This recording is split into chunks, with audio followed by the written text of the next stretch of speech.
Saya seperti punya hutang, tapi ada kewajiban-kewajiban lain. Batin kita akan gersang, rohani kita akan kering.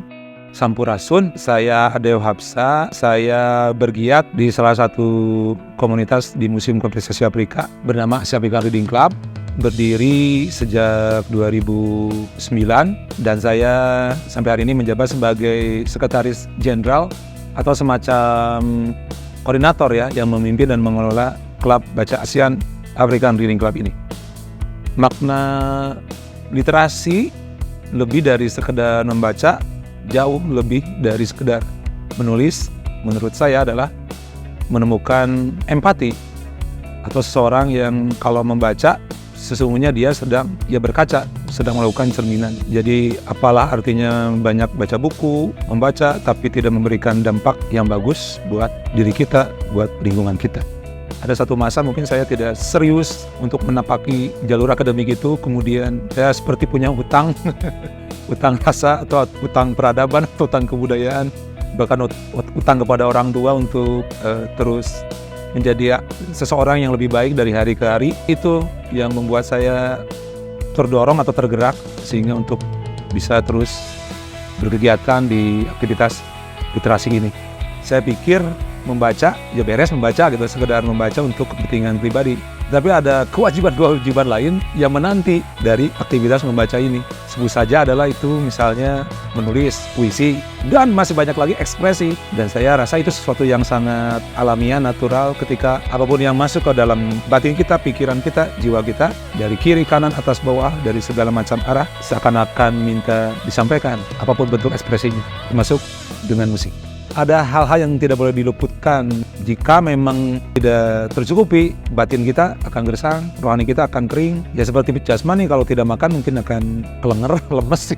Istilah itu writing song, berarti itu ada makna menulis ya, menulis lagu. Jadi ada teks, ada bacaan, tidak melulu soal nada atau irama dan komposisi. Artinya butuh juga kata-kata sebagai bahan bakar untuk melanjutkan perjalanan rohani kita, spiritual kita. Dalam hal ini adalah dalam bentuk musik. Tentu saja ini bukan hal yang disukai oleh banyak orang, karena saya sampai hari ini menyadari bahwa kaum pembaca adalah kaum yang sangat minor ya, minoritas sedikit gitu. Harus disampaikan dengan cara yang gampang dan enteng agar memang keberterimaannya meluas, karena tingkat stamina kecerdasan ya tiap orang juga, atau daya tangkap tiap orang dalam memahami sebuah teks juga berbeda-beda. Hanya perlu upaya yang terus-menerus dalam ekspresi seni, terutama musik, agarlah sampai pesan, bahkan yang nilai-nilai dari buku, dari tokoh pemikiran para penulis tersebut, apapun caranya. Asia Africa Reading Club itu tiap hari Rabu ya, sore rutin, kalau kecuali hari libur ya, dari sore mulai jam 5 sampai malam. Metode yang kami gunakan adalah dengan cara seperti umat muslim membaca Al-Quran, yaitu tadarus, membaca secara berkelompok, reading group membacanya juga nyaring, istilahnya read aloud gitu. Dan ini kan hal yang baru, sesungguhnya sudah dilakukan oleh para pegiat literasi yang lainnya. Saya juga mencomot ide gagasan ini, lalu kami terapkan menjadi salah satu cara upaya untuk membedah sebuah buku. Karena kami meyakini bahwa yang membaca baik, yang mendengarkan juga baik, apalagi yang berkarya. Gitu.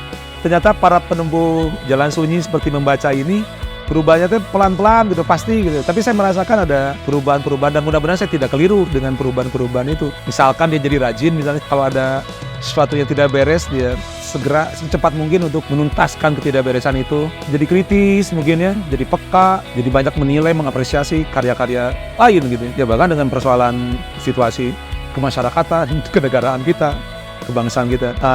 Buat teman-teman, siapapun, kawan-kawan muda generasi hari ini, cobalah sebelum jauh untuk membaca, ya ketahuilah, deteksilah, periksalah bakat kemampuan yang sudah terberi ini, teranugerahi ini gitu. Padahal sebenarnya ini adalah cara yang ampuh, cara yang sehat untuk kejiwaan kita, ketika kita memiliki keberanian sedikit saja untuk menyampaikan apa yang mengganggu kita, yang meresahkan kita. Ya tidak berani dengan kata-kata langsung, mungkin ya dituliskan gitu. Sebab kan persoalan terus datangnya bertubi-tubi, kok ini kok gitu ya. Setelah ketemu minat, kemampuan, potensi kita, baru kita butuh bahan bakar. Bahan bakarnya adalah dengan buku. Caranya yang membaca diantaranya. Itu.